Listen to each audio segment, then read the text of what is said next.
G'day and welcome to Cuba to Rio. I'm Matt Scully, and this week we are finally back on the road, baby. Headed down south to Sao Paulo, the largest city in terms of population in Brazil. And on our way, we go to a tropical island, a colonial town, and just have an all-round fine week. So, start her up.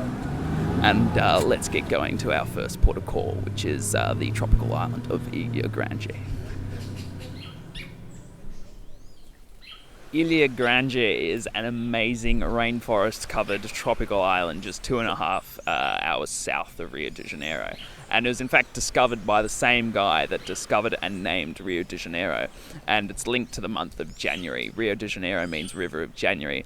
And the man, Andre Gonzalez, found this area in 1502 in January. And actually discovered Isla Grande on the 6th of January of that year.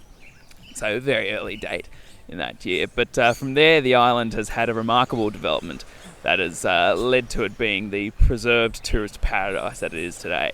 And over the course of its history, it's been used by multiple different groups of people, from pirates that used it as a hideout to then perform raids on Rio de Janeiro's harbour and the ships that were coming out of it. From there, it was used principally by the English, French and Dutch to develop the slave trade in Brazil, as Brazil's mineral and agricultural wealth was being developed.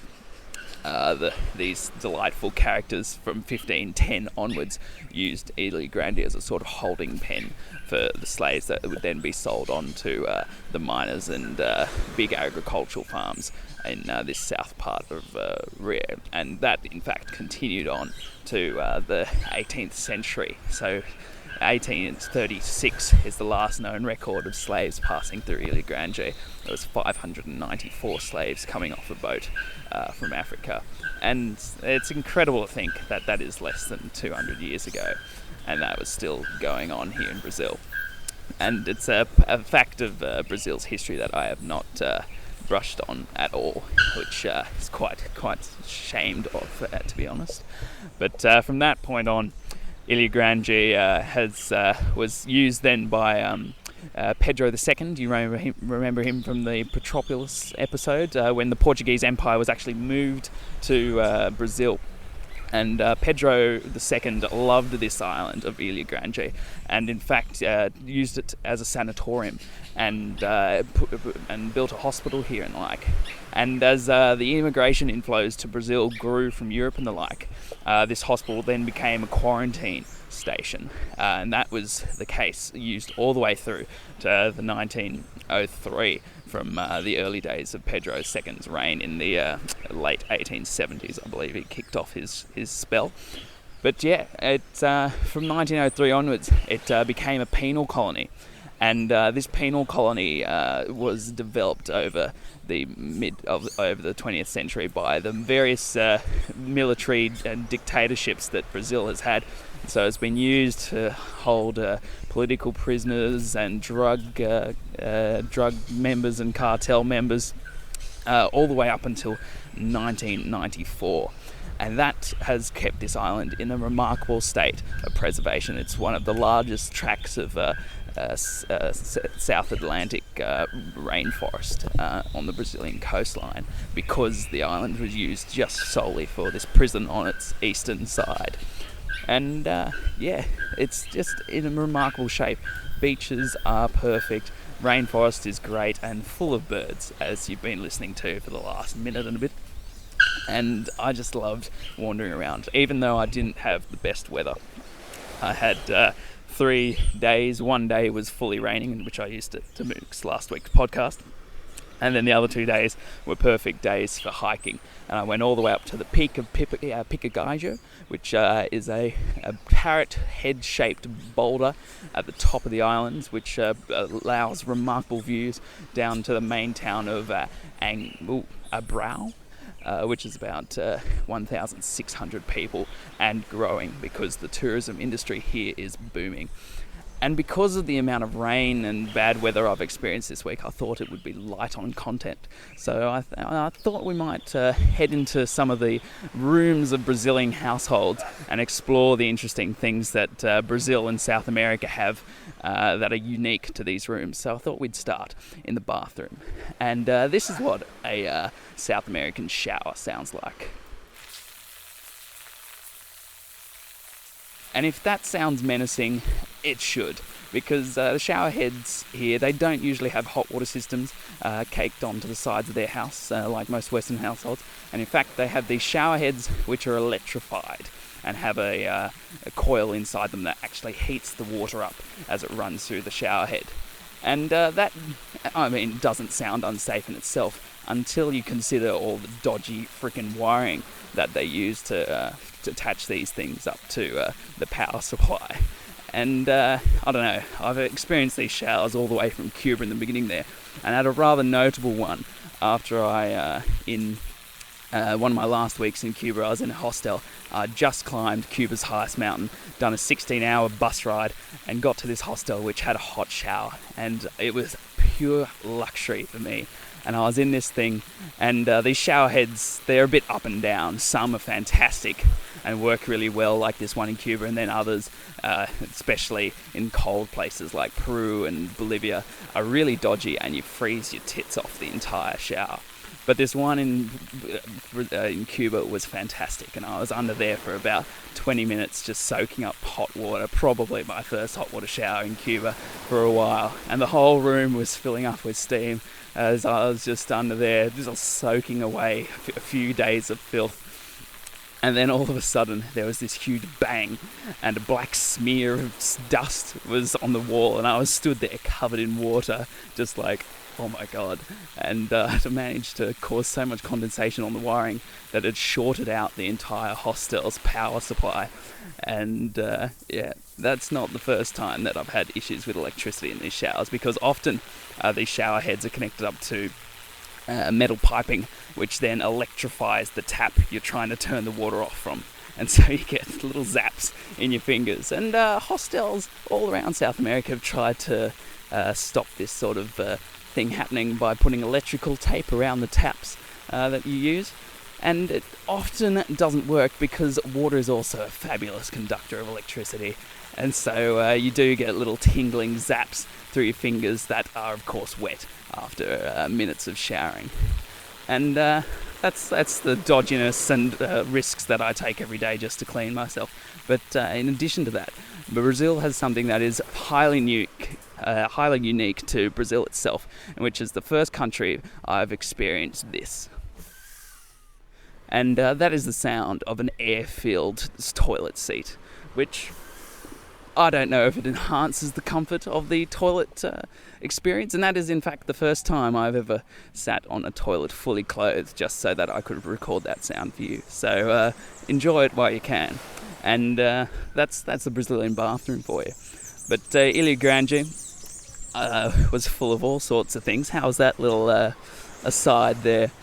And I managed to get one good day on this island before I had to leave for my next port of call. And I used that day perfectly to do a 4-hour hike through the rainforest, listening to podcasts the whole time. I've been listening to the presidential podcast by the Washington Post, which is an absolute cracker and really shows you the caliber of people that we've had over the last couple of hundred years of the American country. And it puts Mr. Donald Trump in quite stark relief. But there's that podcast, and I managed to get to a beach called... can't remember, it was only days ago. But it's supposedly one of Brazil's most beautiful beaches.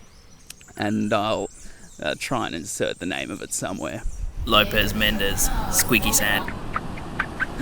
And I just used my time for surfing, and it was the first time I've had decent surf waves since probably some point up in Colombia there. So it's been a long while since I've been able to body surf as well as I did on Ilha Grande. And I stayed in this fantastic hippie hostel with a bunch of Argentinians speaking Spanish the entire time. and yeah, thoroughly enjoyed the 4 or 5 days that I spent on Ilha Grande. Well worth it, and it's a fantastic gateway to my next stop of Paraty. So Paraty is a remarkable little colonial vestige of the Portuguese Empire. And the reason for that is all the Portuguese gold that was pulled out of this side of South America. The resupply stops for the ships going up the eastern coast of the South American continent included Buenos Aires, Montevideo, and here at Paraty, because the port of Rio de Janeiro, just to the north of Paraty, was in fact becoming a bit dangerous, a la pirates and other colonial empires attacking it and the like. And so Paraty sort of formed as this little sanctuary, and it's got lovely flat waters around it that is still used as marinas today. The town itself is delightful. It's got these short, sort of maybe 1 to 2 story colonial era buildings with lovely cobbled streets that I haven't really seen the likes of for quite a while in my trip. And the buildings are all white with bold coloured window frames and doors. It's really quite a pretty town. But it's got a remarkable engineering feat of the town in that the street levels are all perfectly at the right height, so that when the king tide occurs in Paraty, the sea level actually rises up, goes through all the guttering, and then floods the streets to wash them of all the horse shit and stuff that would have been there back in the olden days. So this is a monthly or bi-monthly occurrence here in Paraty, and I didn't get to see it, but still, that's a pretty cool thing to happen. But the thing that I enjoyed most about my time here in Paraty was the fact that Brazil's municipal elections are occurring nationwide this week. And what a crazy amount. It's just there's so many unique aspects to these elections. It's great. So first of all, the candidates are not allowed to use their names in any of their advertisements. I don't know why this is. I've searched and searched for the answer, but I think it is to try and take the personality out of their politics. And so instead, their candidates have been reduced down to numbers. And these numbers are everywhere. Every house here in Paraty has at least 3 massive 8-metre bamboo poles with a flag with a number on it in the colour of their candidate. And there's multiple candidates that have the money to do huge advertising campaigns here, and they include numbers 11, 14 and 15. And they've been campaigning pretty intensely around Paraty, and they've got fantastic jingles like Mr. Number 11 does. But then as the days wore on in Paraty, the campaigning became more and more just insane as we approached election day. And it's just morphed into all these crazy stunts the candidates were pulling off.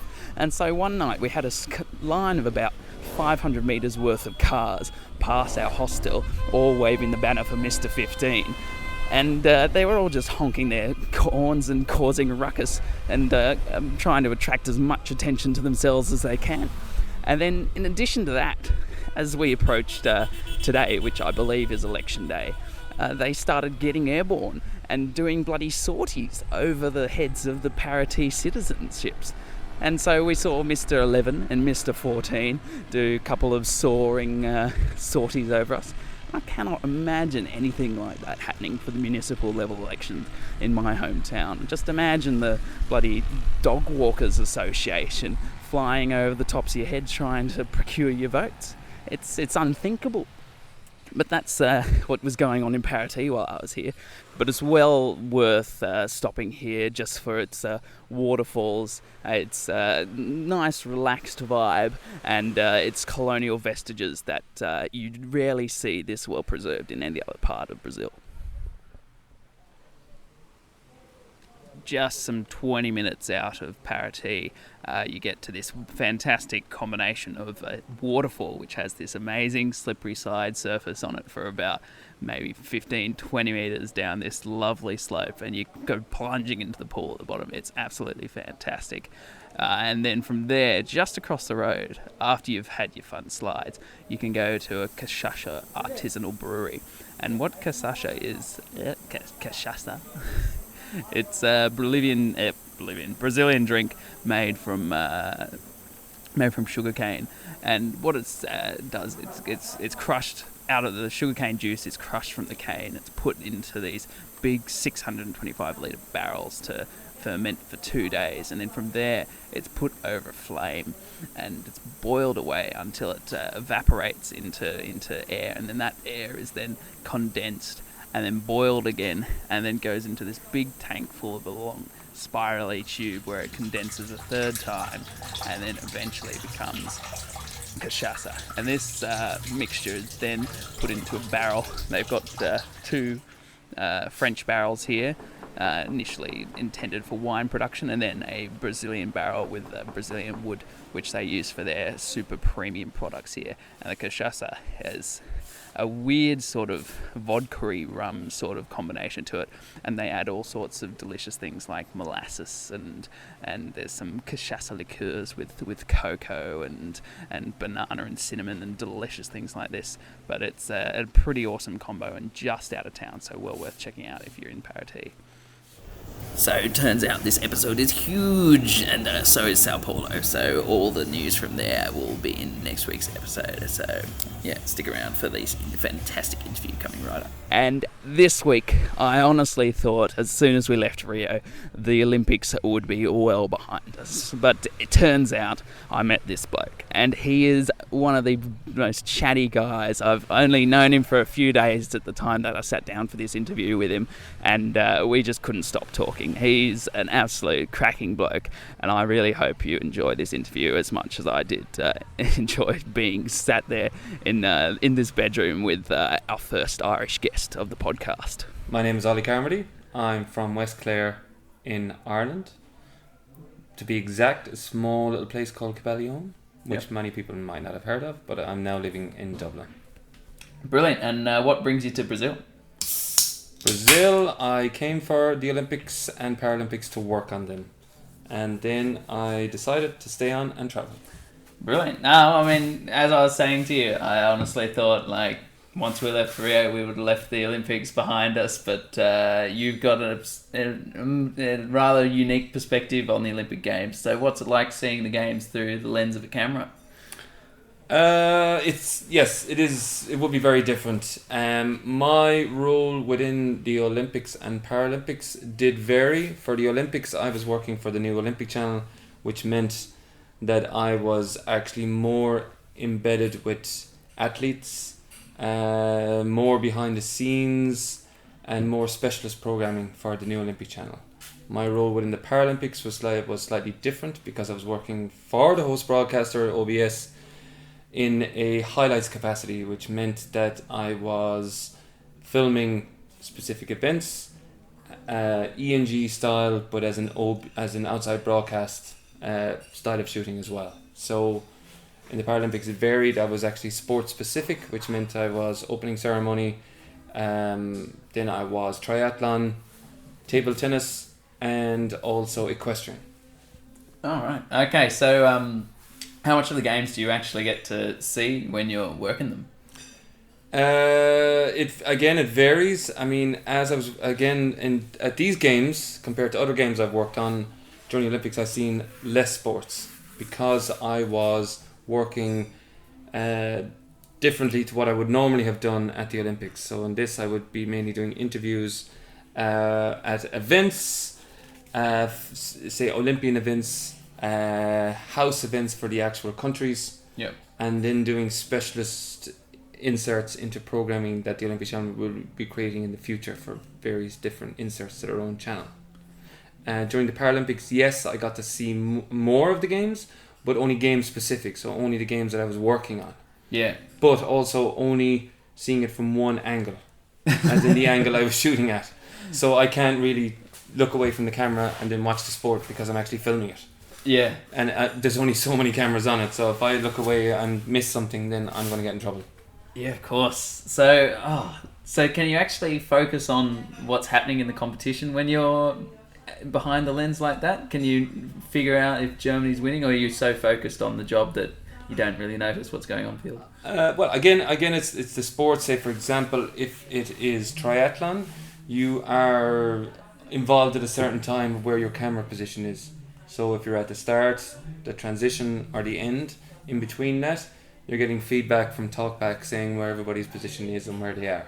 Mm-hmm. But if you're a different camera, say for example, if you're on motorbike, you'll be following the leaders all the time, but then you have to break off at certain points and you miss what's happening towards the end because that another camera takes over.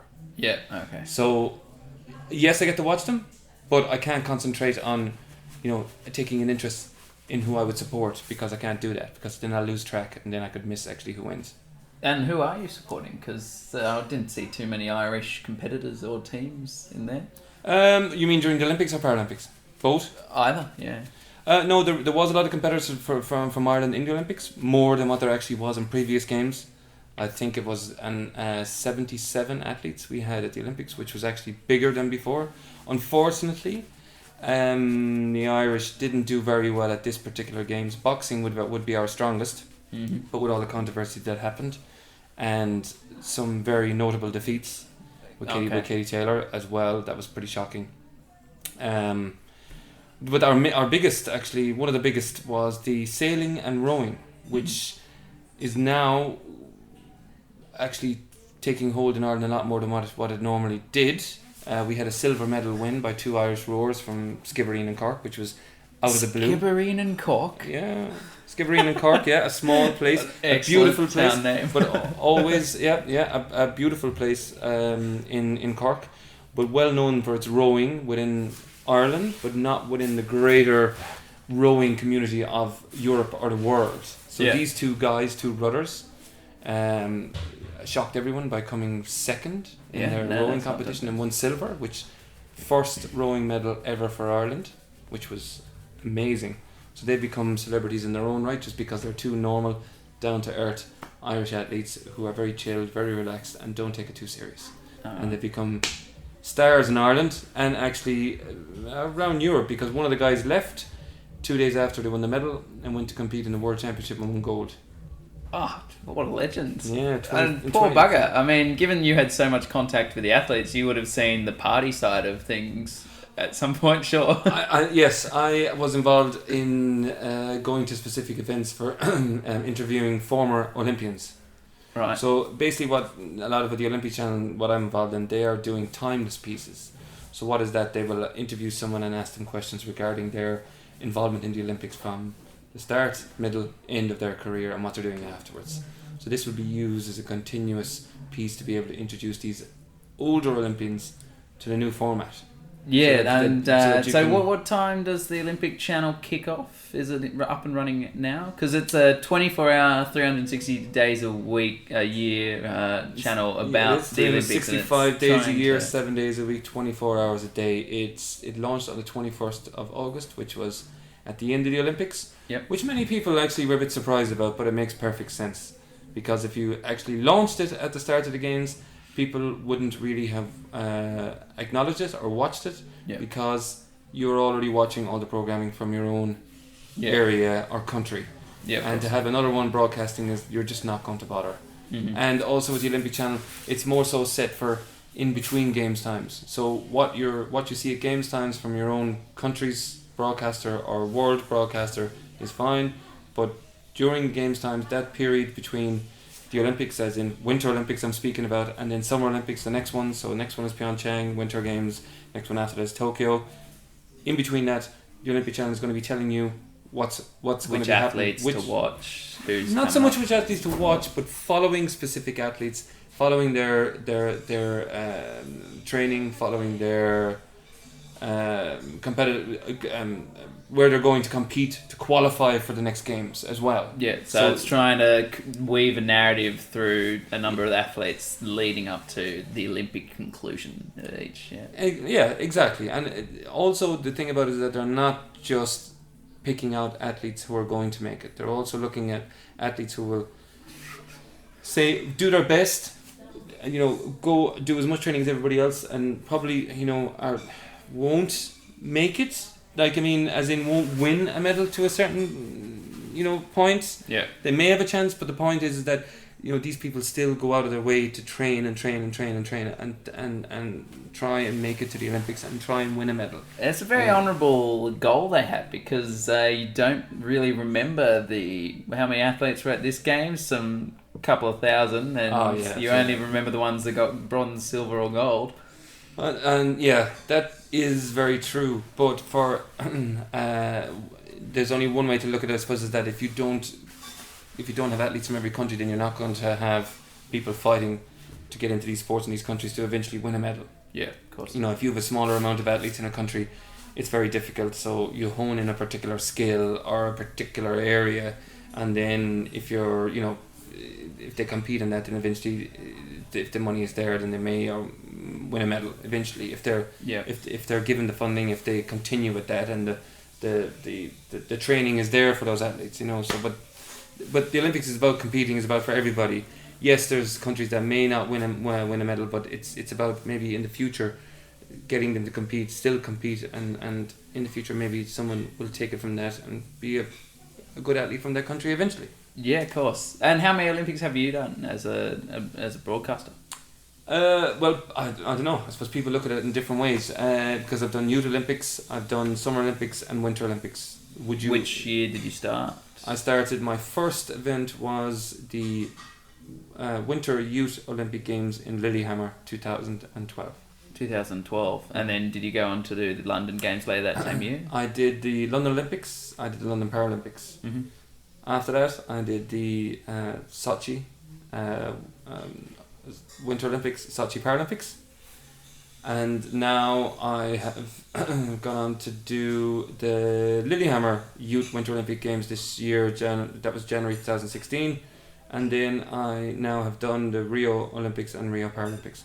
So how did Rio's compare to London Games in terms of the overall feel of the games? From being in Brazil earlier to soak up what was going on in relation, I think everybody was positive about it. Obviously there's issues with certain things. In comparison to London, London was very difficult to beat just because of the atmosphere, and it was London, which will bring more people in anyways. Mm-hmm. In you could say that part of Europe where it's London is London, so that brought in the obviously tourism. Everybody wants to go to see London at some stage. Olympics adds an element. Of course. Rio, yes, if they did set it up really well, but I think the publicity around certain issues regarding Rio and the country, mainly Zika, and then obviously saying that it was a dangerous place, that kind of did seem to cut down on the amount of people who was coming here. Yeah. Did you notice a difference between the Olympics and Paralympics? Because the Paralympics, the crowds and attendance seemed to be a lot more because the tickets were a lot cheaper. I think for specific games, I think the attendance was more, and I think one of the main reasons obviously was that the ticket price was dropped. And I think more of the curiosity is what I think for a lot of people. Mm-hmm. You know what I mean? Paralympics, the way that was promoted and the way that that it was shown.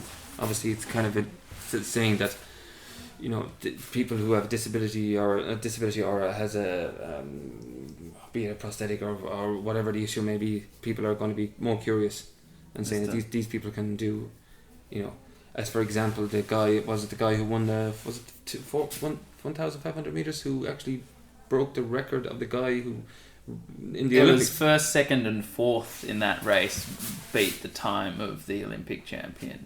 Yeah. That was a pretty amazing accomplishment by those athletes. That's a huge accomplishment, and that's saying a lot.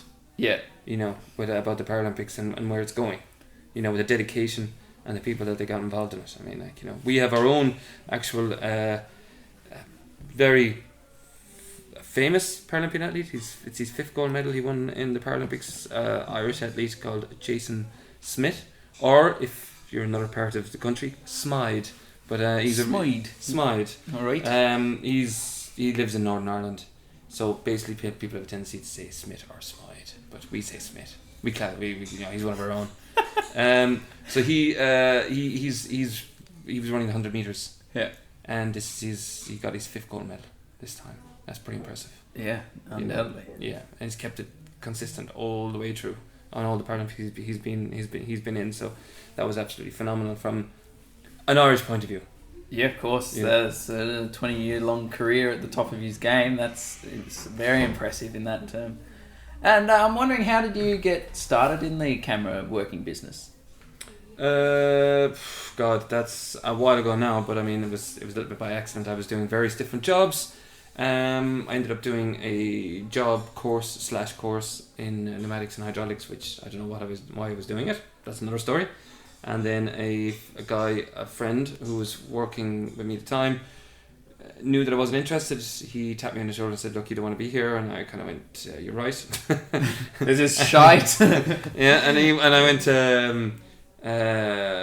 I just agreed with him, and then he said, "Yeah, here's a number of my aunt. She's a lecturer, tutor in college in Dublin. You should give her a ring." And I just went, "Yeah, okay, whatever." And I did, and that's it. It changed. Everything changed, and I got involved in the media course, and I chose sound as actually my major, but everything that because I was always interested in music, DJing and all that kind of stuff, and I made music an awful lot. Cameras didn't really enter it. I was fascinated by them, watching TV, of course, but music just, everything was a huge thing for me. But during the course, I found myself going more and more towards camera and just being more adaptable to camera than actual, music, and audio.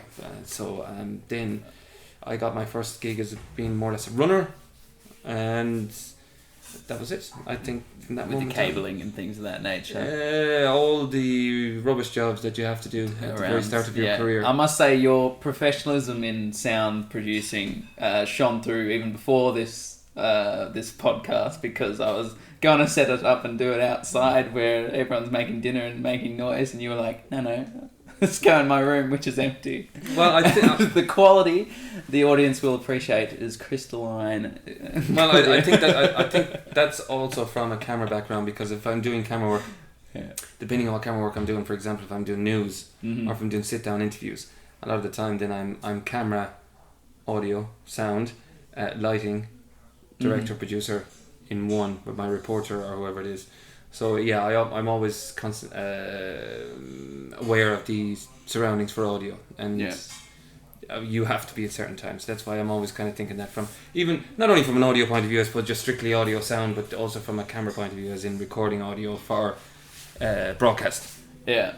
And moving on to like travel, then I found it quite interesting today when you mentioned you were late to the travel party. Why did it take you so long to figure out traveling's a thing? My parents didn't travel. Yeah. My brother and sisters would have travelled. They lived in England for years, but they also would have done some obviously small travelling around the various countries. Me, I suppose I kind of picked up from that there was more outside, because where I come from a very small town, not even a town. Has it got a great name, like something Cork? Well, I said Kilballion. Kilballion, and it's small. It's, well, I wouldn't even call it a village. I grew up in a farm. It's a hamlet. Is it a hamlet? It's probably not even a hamlet, because my neighbours are so far away from each other that you don't have any real contact. So anyways, so there was never any emphasis on travelling. So all my watching of seeing about travel was from the TV and seeing what was going on. Obviously, we didn't have internet at the time, any of that stuff. So there was nothing else outside television. It was basically saying, "Yeah, this is the Antarctic. Yeah, this is South Africa." And I was going, "Wow, that looks awesome," but never had the guts or the courage to do it, because nobody around me was doing it, and no one could say, "Let's do it." Mm-hmm. Or I couldn't say let's do it because we were kind of sheltered, as in say, you can't do that, no, whatever. Anyways, so I think the one time that I actually decided to start traveling was that I got really annoyed, really bored, and just decided that's it, I've had enough. There's got to be more out there from what I was normally doing, and I decided that Europe was great. It was on my doorstep, but I could do that anytime, probably. So I decided, what's the furthest place that I could go to at that stage? And then I just decided New Zealand. Righto. So I went online at that stage, booked a ticket, and shat myself when I came to the time that I had to leave. Really, because I was kind of going, fuck, what am I going to do? I have no clue what I'm going to do. I didn't know anything really about... I wouldn't say no, I didn't know anything about hostels. Someone tells me they speak English down there, but do they really? I don't know. So I just kind of went, crap, and then I just turned up. I decided, right, I gotta go through this. And then once I got on the plane, once I arrived in Auckland, and then I got to the hostel that I was lucky enough I had booked for 2 nights. I fell asleep actually for 2 days because I went the wrong way around the world, which even makes it even more fun. That makes it even more interesting about traveling. I went the wrong way around the world. Saw 2 sunrises in that plane ride. Instead of not going the correct way around the world, which would be Dublin, as I've got my ticket, it should have been Dublin, London, or if I was really lucky, Dublin, Frankfurt, or Dublin, Dubai, say Auckland, or even Australia, which would make sense, or even Dublin, Singapore, whatever it was. Anyways, no, I had to do it the wrong way around the first time I went travelling, which screwed me. I went Dublin, London, LA, Auckland. Right. Yeah, the stupid way, you could say, yeah. And the layover in I had a layover in LA, I'll never forget it. I had a layover in LA of 7 hours. How stupid was I? And then I got in a plane to go to Auckland, and I arrived, and I was in a coma for 2 days. Passed out. So, anyways, it didn't turn me off travelling. No. How was that first trip in New Zealand? What sort of things did you get up to? Well, because I didn't know the idea about just travelling on your own and finding out things and all that kind of stuff. Not saying naive, but just unsure. I bumped into someone in the hostel, a guy called Ross Denny. I'm still in contact with him, really good guy, and he basically introduced me to this thing called the Stray Bus.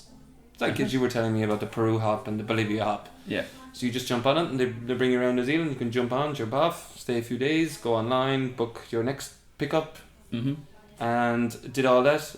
But one big thing was that actually, again, when I mentioned this guy, Ross Denny, he was very influential because he turned around to me and he goes, so are you only going to New Zealand? And I went, well, that's all I thought about doing. And then he said, if you're over this side of the world, you got to go to Australia. Yeah. And I was like, why do I got to go to Australia? And he goes, why wouldn't you go That's to another trip. Yeah, Come on. He goes, why wouldn't you go to Australia? So I went, okay. So I went in, I booked a ticket and I arrived in Brisbane. And then... Terrible mistake. Yeah, well, I mean, there you go. When you don't know about travelling, this is what happens when you travel and you learn You land in a swamp town. You learn very... populated by bogans. You learn very quickly. And then I flew out of there to Cairns. Oh, very nice. And then I worked my way down the coast. Yep. All the way down to Sydney. And I went out the Ocean Road, did all that. What was the name of the place I went out there? It was a lizard supposedly in the rocks that you could see. Oh, quite a. Even you've stumped me on this. Then I knew Australia pretty well. Yeah, you go past that. You go to the Ocean Road, and there's another area out there where it's all like a valley, and you can go to hike this mountain, and basically there's a rock that comes out, and it looks like a big lizard that sticks out, natural occurring. What? Oh, I can't think of the name. In the Flinders Ranges, perhaps. I think so. Yeah, that sounds familiar. Anyways, so all down to him. I went to Australia, did all that. That was absolutely amazing, fantastic. Had a great time, brilliant time. Cheers, Ross. Cheers, Ross. Exactly. I still say it to this day, actually. So, anyways, cut a long story short. Then I flew back to Auckland, and then I did the rest of the North Island. Yeah. And then I went home, and that was it. I was hooked. After that, then it was just a case of where can I go next, and what country can I go and see next. Well, okay. I'd love to know the reason why you chose to be a freelance photographer. Was that sort of forced upon you by the nature of the business, or was that a choice so that you could balance life and travel? No. Again, it all kind of fell into place. I'd moved to England, and for many years I was working in a shopping TV, which was fascinating stuff. And is this a TV channel? Shocking TV? Shopping TV, yes. Oh, shopping. Okay, shopping. My accent again. Yeah. Shopping TV, which was riveting. I'm stuff. sure it is shocking TV. Shopping TV. It was pretty much shocking TV because it was mad, but a great place to learn as well. It was just because you could get away with whatever you wanted in camera work or audio. Yeah. So yeah, I worked in that, and then I realized no, there's got to be more to this than doing this. So I did various other productions, music videos, for a production company that was there, and then I got a job back in Ireland working for Sky News and Sky Sports and at the races, and all of this in between that I was trying to travel as well at the same time, see other countries, and then I got a full-time job in Ireland, which was with RT, the national broadcaster.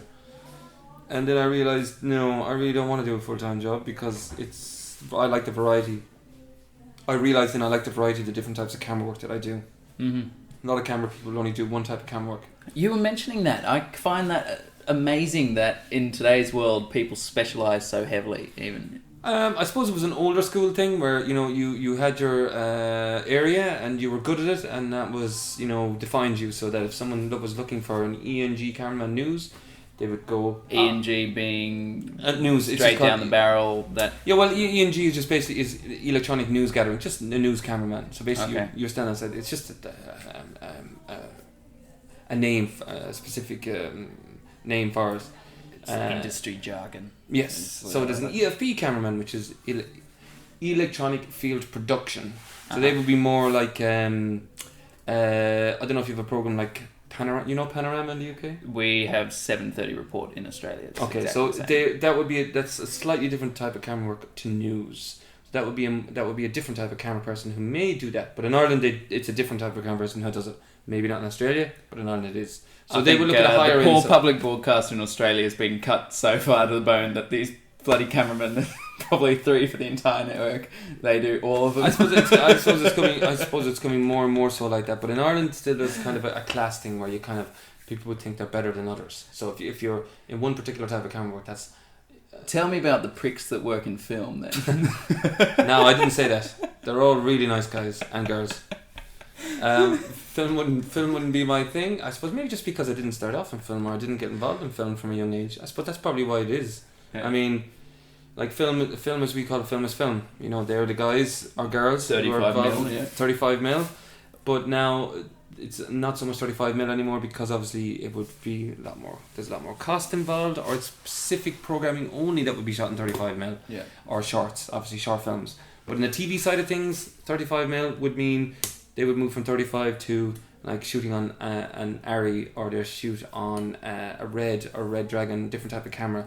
But it'd be the same mindset as shooting film in that production, if you know what I mean. So you'd still have your first AD, second AD, third AD. You'd have your focus puller, your grip. You'd have all these just moved over from the film side of things.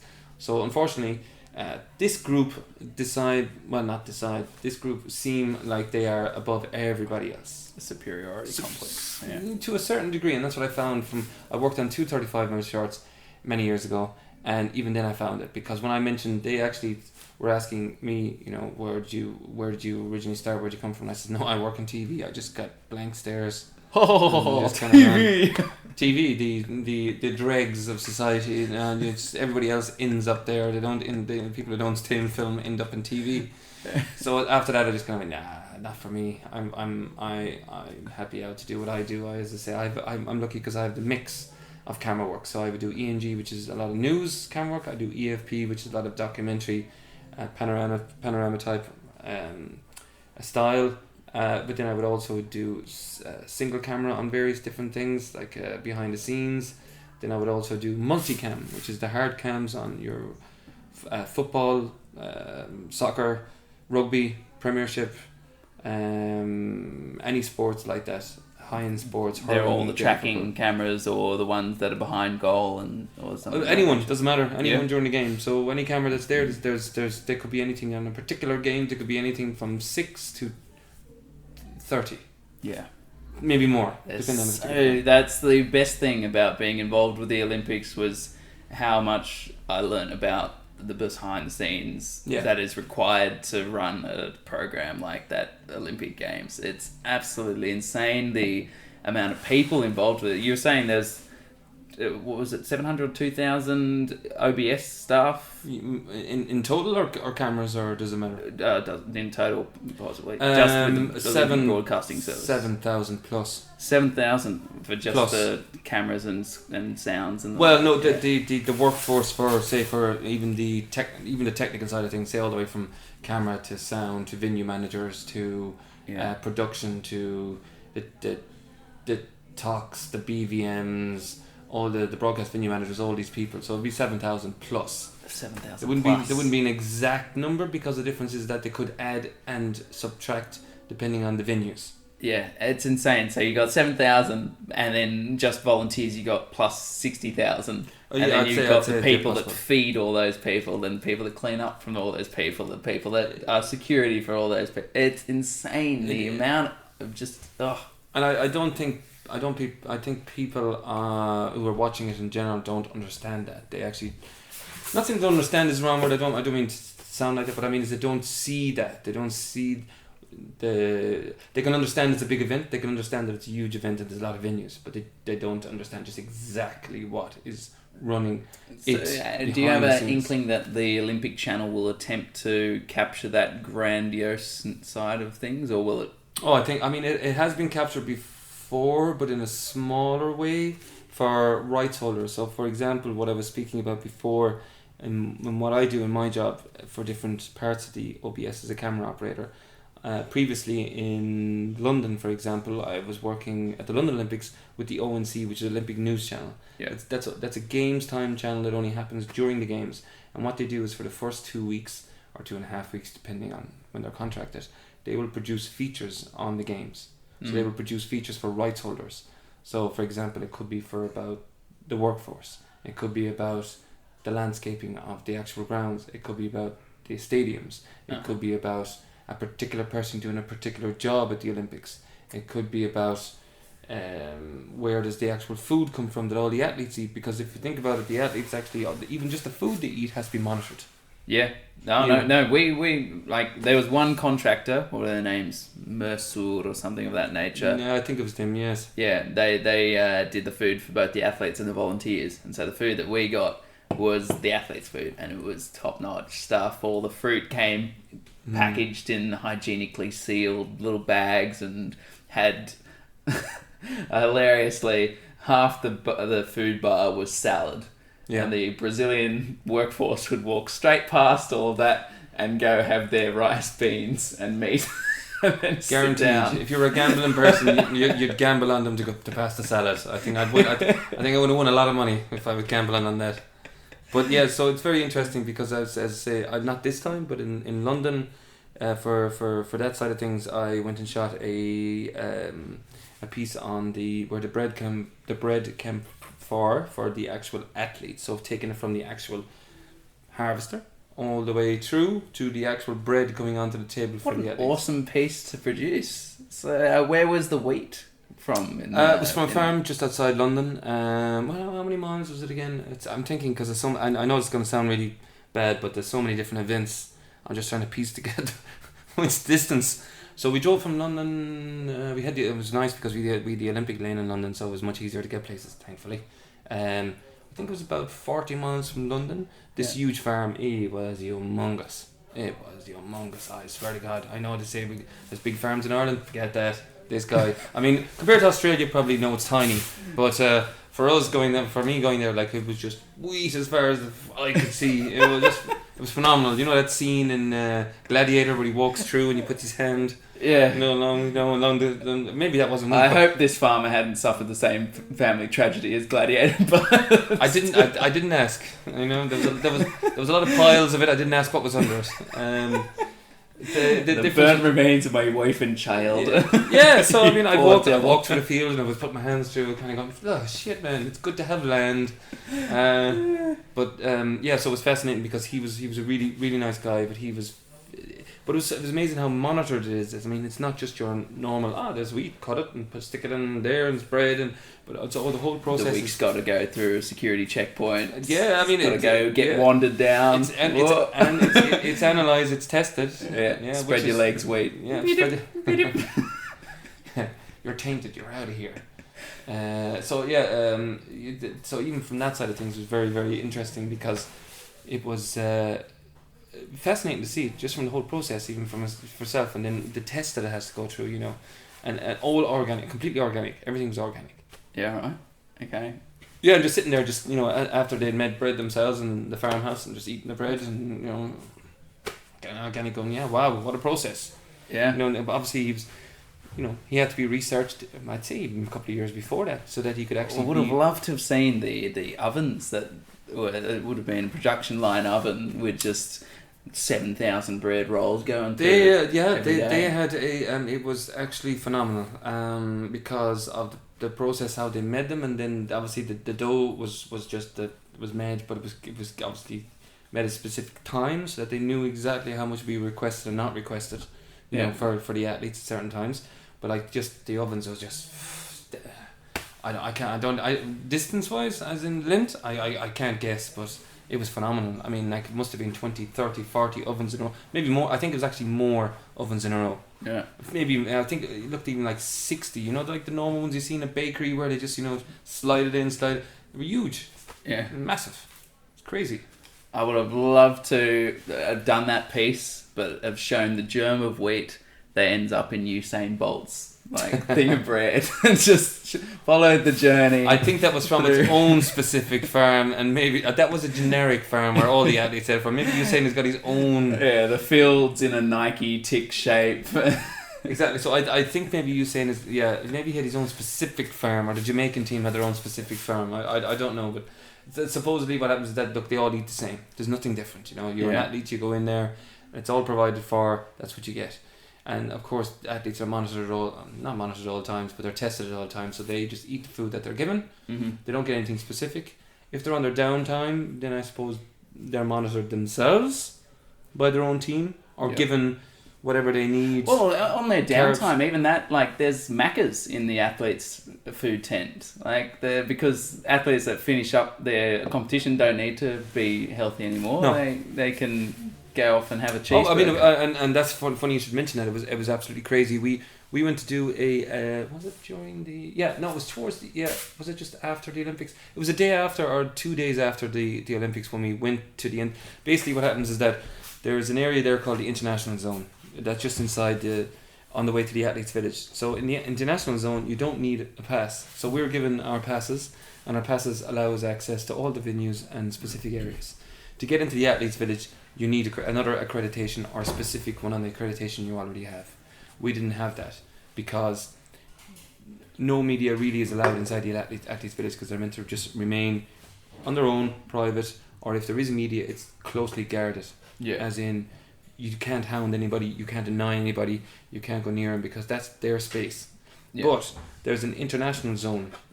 It's just an area where all the media can go in, and if an athlete is walking out from the athletes village through the international zone to leave the area to get in a bus or get in a car to go wherever they want to go, attack them for a sound. You're allowed to go and say, can we have an interview? Can we have an interview? But also you will have requested an interview from their PR already the day before, and they'll say, yes, we can meet you. We can meet you at the international zone at a specific time during the day.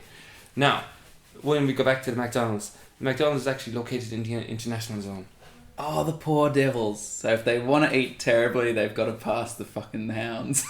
Yeah, exactly. So this is where everybody knew they were going to be.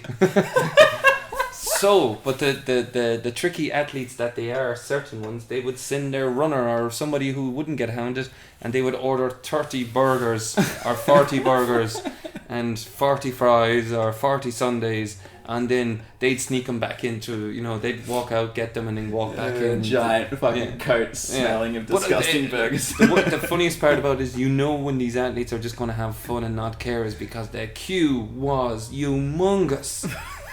I have never seen athletes attack a McDonald's even in London. It wasn't that bad, but here it just seemed like that was it. It's like the end of the world. Let's all cram as much McDonald's into ourselves as we possibly can before the next competition. But then again, a few of them did look pretty rough because they had celebrated.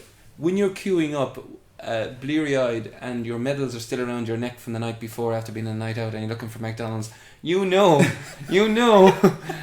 You know you've had fun and you haven't. You don't give a crap or shit. You know what I mean? Because you're standing there ordering McDonald's and your gold medal is hitting off the cash register. Boing, boing. Can I have a McDonald's? Boing. And that was the funniest part about it. You just see all these gold medal athletes wearing, they still have their medals on, and they're not showing them off. That's not the thing. They're either coming from an event the night before, or they don't trust the cleaning staff. They don't trust the cleaning staff, maybe, or they just, have just kind of forgotten about it. A lot of them aren't showing it in anybody's face, but they're actually saying, if I leave it in my pocket, I could fall out. If I zip up my pocket, I'm still going to think about it. If it's around my neck, I know exactly where it is, even in a McDonald's. So it was kind of funny just seeing, all these athletes, you could spot the gold, the silver, the bronze, obviously queuing up in this big, massive queue, and just waiting for all the Mackie D's. It was all free for the athletes, by the way. I know it is. Yeah. So that was the funniest part, because that's why I thought, it can't be the end of the world, because, you guys, you get it all free. You can come back again. Yeah. If you want to eat 5 burgers, do it. But, you can come back and get another 5 burgers. Don't get 10 burgers one time for yourself. Because they were just literally sitting in the international just going, fucking fries going everywhere, you know what I mean? Just couldn't get it in fast enough. It was just so funny. That's brilliant. Alright, well, tell me, we'll finish up on this. Could honestly talk with you for a long time, but where's your next trip to? Where's my next trip to? Very good question. Well, I don't know if I should mention this because everybody in Den will be researching it. I've found a travel site that I've been using for the last 5 years, so that guides me on where I'm going. So, for example, this travel site, they found cheap flights to Japan. That was in April this year, 2016. And I managed to get a return flight there and back for €300 to Tokyo. Secretflights.com. You didn't hear from me. Nobody can come after me. So, basically, I will look at that, and that will possibly determine where I'm going next. Because, obviously, it's always nice to get a cheap flight, but also have the extra money. As you know by now, I keep saying, treat yourself. Treat yourself at certain times you're traveling. Anyways, where's the next big one? It's coming to the end of the year. Nothing's going to be done travel wise. There may be a few events that I might be working on next year. Nothing's been confirmed. So if that's the case, that could be the Pan American Games next year and some other championships in Europe, or possibly even in Asia. Nothing's been confirmed, so I'm not going to worry about that. Lock yourself in, I'm not gonna lock myself in, and that's one thing about freelance, is that you have to be aware that you can't think to yourself that everything's guaranteed. If someone says to you, for example, are you available for next year for this event? I would go yes, but I wouldn't stop myself from taking any other work, for the simple reasons that event they might go, we've slimmed it down. We don't need 10 camera operators. We just need 8, and unfortunately, we don't want to fly you from Ireland to Asia. Azerbaijan. No, Azerbaijan was good actually for the event that I did for the first European Games. That was a different thing, obviously. So where's next? What I've always wanted to do and what I've planned to do is to do the Trans-Siberian Railway. Yeah. But what I would like to do, if I get the time and everything else is suited, is to actually travel from Ireland through to England by... I should say travel from Ireland through to Beijing, maybe Cambodia, Laos, depending on time. By car, bus, train, whatever, without using flights. All surface transport. Yes, so that's what you said. All surface transport from Dublin all the way through Europe, through Russia, Mongolia, in through China, possibly down to, which I haven't done yet, is Cambodia and Laos, and then fly back from somewhere in the Asia area to home. That sounds absolutely fantastic. Well, I wish you all the best, and thank you very much for coming on the podcast, man. No problem at all. It was a pleasure. Thank you. Yeah, I know. We were going to speak for 10 to 15 minutes, but we cracked that barrier a while ago. I think you might have to edit some of that out, alright. I tend to ramble. Not at all. Tend to ramble a bit there, you know what I mean? It's all part of being Irish. We just ramble and things just continuously roll off. Amazingly, you're the first Irish I've had on, and so... that's a privilege then. Think of all the rambling I've missed out on over 38 episodes. I think you probably, after the first one, the first 3 or 4, or the 3 or 4 Irish, you've probably gone, you know what, maybe I shouldn't interview them anymore. They just keep talking and talking and talking. So, you know what I mean? They just extend your podcast by an extra 5 to 10 minutes. That's fine. Alright, cheers, bud. No bother. Thank you. And that's it for another week. And what a week it was. The week in which Hillary Clinton trumped Donald Trump, and the Bulldogs beat the Sydney Swans in an absolute cracking AFL Grand Final back home in Australia. I was up till 4:30 in the morning watching that game, and loved every minute of it. It was just well worthwhile sitting through both those different but spectacular defeats in both cases.